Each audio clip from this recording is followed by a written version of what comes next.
Tem a ver com isso ou tem a ver com... Cara, eu queria que minha vida fizesse mais sentido. Como é que Cara, é? eu vou falar do meu caso. Eu não empreendi porque eu pensei de uma forma lógica e falei, que incrível, eu vou ser um empreendedor, o prêmio é maior.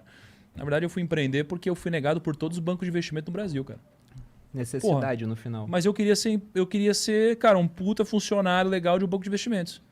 Aí ninguém me aceitou. Porra, e talvez os caras até tivessem acertado. Mas acertando ou não, foi isso que me levou para o mundo dos negócios, sabe? Então eu fui empreender um pouco pelo... Pô, eu queria trabalhar no mercado financeiro. E é a única coisa que tinha, porque ninguém me deu oportunidade. Eu acho que a maioria dos brasileiros, eles falam assim, cara, ninguém quis me contratar, tá tudo dando errado, pô, eu preciso vender aqui meu brigadeiro, eu preciso abrir minha lojinha aqui, preciso abrir meu negócio de cortar cabelo, preciso fazer alguma coisa para mexer, senão eu vou morrer de fome. No meu caso, não para não morrer de fome, mas é porque não tinha outra alternativa. Só que quando eu comecei a empreender, passados alguns anos, porque o começo foi muito duro, aí eu olhei para trás e falei, cara, que animal que isso aconteceu. Não tem nada que podia ter acontecido melhor na minha vida, porque quando eu descobri o prêmio e eu aprendi a jogar o jogo, eu falei, nada poderia me dar esse resultado. E aí foi quando eu passei a continuar empreendendo por opção, por intenção, né? E não por acaso, como foi o motivo que me fez entrar, né? Aham. Eu fui no caso porque a internet facilitou muitas coisas, né? Eu era funcionário público. Se eu não fizesse nada, daqui a 15 anos eu estava me aposentando como coronel, no mínimo. Talvez não eu é ruim chegasse a também, general. né? Não, seria ótimo, vida tranquila. Tem amigos meus do exército que falam, cara, queria seguir um caminho tipo teu, mas pô, só faltam 10 anos, só faltam 15 anos para aposentar, né? É um só bem Porra, relativo, né? Nossa senhora, 10 anos, muita Só coisa faltam pode 10 anos, acontecer. pô, eu tô há 4 anos na internet, isso mudou a minha vida. Mas por que eu comecei a empreender? Porque na internet as barreiras de entrada, elas ficam mínimas, cara. Vocês tiveram que pagar algum alvará pro sindicato dos apresentadores de podcast do Brasil? Porra nenhuma. Tiveram que se filiar ao órgão dos podcasters do Brasil? Graças a Nada Deus, disso, não. pô, não tem boleto pra Pai, pagar. para de dar ideia.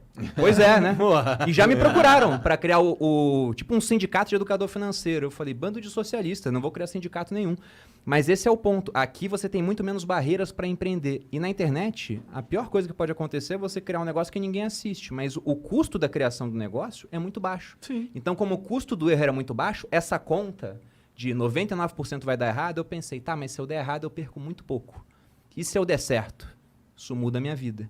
E aí começou a ficar interessante. E no Brasil, a gente tem muita gente empreendendo por necessidade, porque a gente tem uma combinação aqui no Brasil de um mercado de trabalho que durante muito tempo sofreu ali com o processo trabalhista. O meu avô, por exemplo, teve um restaurante, depois de um certo momento, saiu um funcionário, processou ele, os outros todos que saíram processaram com o mesmo advogado.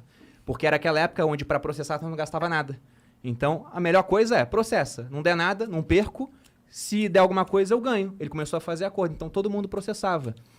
Então, tem o pessoal que quer arranjar emprego, mas o empreendedor quer contratar o mínimo possível, com medo de tomar um processo.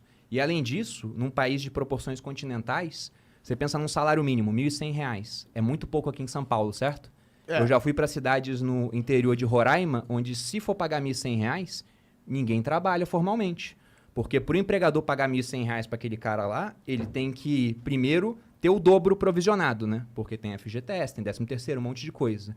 Só que o negócio dele paga imposto assim que ele fatura, não é sobre o lucro. Então, esse cara tem que conseguir gerar 2.500 para ele pagar 500 de imposto, aí sobra 2.000, 1.000 ele dá para o cara e os outros 1.000 vai pagando para o governo por uma hora e isso voltar para o cara. Em cidade lá do interior de Roraima, ninguém é empregado assim. Então, não tinha como ter. Se o cara for seguir a legislação, tá todo mundo desempregado. Aí tem que empreender, pô.